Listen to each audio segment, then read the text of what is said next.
उल्हासनगर महानगर पालिका के स्वास्थ्य विभाग की अनदेखी के कारण शहर के कई इलाकों में गंदगी का अंबार लगा हुआ है।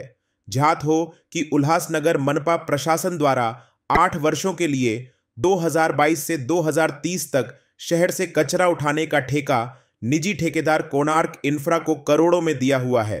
बावजूद आज भी शहर में कचरे की समस्या कायम बनी हुई है। शहर के कई इलाकों में कचरों के अंबार देखे जा सकते हैं। खास तौर पर उल्हासनगर एक तिलक नगर इलाके में गंदगी का अंबार लगा हुआ है, जिसकी वजह से परिसर में मच्छरों का प्रकोप बढ़ गया है। साथ ही कचरे से निकलने वाली दुर्गंध से भी नागरिक परेशान हैं। चूहों की संख्या बढ़ गई है। निवासियों को ऐसे दुर्गंध भरे वातावरण में रहना पड़ रहा है। उल्हासनगर महानगर पालिका से इस संबंध में शिकायत करने के बावजूद भी कचरे का ढेर पड़ा हुआ है। यहाँ के नागरिकों ने नई आई मनपा आयुक्त से अनुरोध किया कि उन्हें इस समस्या से छुटकारा दिलाएं। जब कोणार्क कंपनी को ठेका दिया गया तो जीरो गार्बेज का वादा किया गया था, वो शहर के लिए सपना ही रह गया है। टिळक नगर परिसराचा हा जलकुंभाचा परिसर आहे।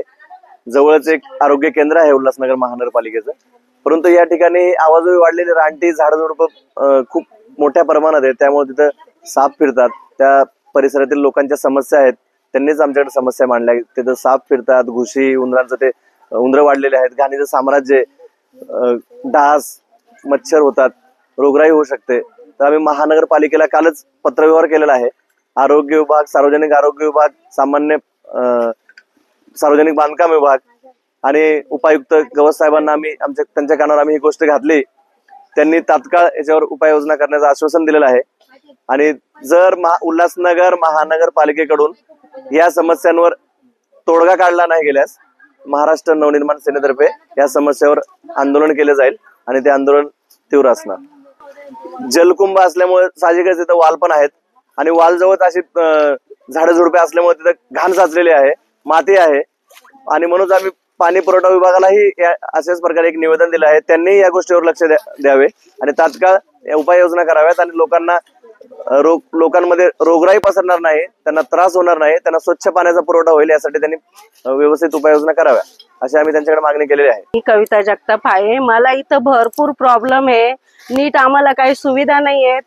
एकतर एवढी झाडं वाढलेली आहेत ती, त्याच्यामुळे कचरा, पाण्याचा त्रास, वाल एवढे घाण आहे, त्याच्यातलं पाणी आम्हाला येतं, आम्ही लोक आजारी पडतो सारखे। मच्छर, इथं साप फिरतात, आमची बारकी लेकरं आहेत, भरपूर आम्हाला प्रॉब्लेम येते इथं आणि आम्ही सगळ्यांनी मिळून भरपूर जणांना सांगितलं की इथं आम्हाला करून द्या सफाई, तर कोणी आमच्याकडे लक्ष देत नाही।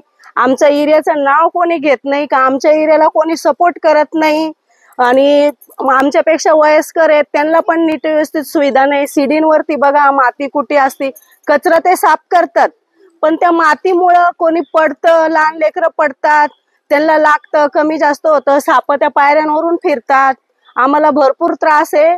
आम्ही सगळेजण तुम्हाला विनंती करा, हे जसं आता माझ्या लग्नाला 22 वर्ष झाले तर मी हे बघतीये आणि जवळजवळ आता मी 5 वर्षापासून भरपूर जणांना सांगितलं, ते बोलतात आमच्या हातात नाही, ते बोलतात आमच्या हातात नाही। आता त्यांचं नाव आम्ही काही घेऊ नाही शकत आहे।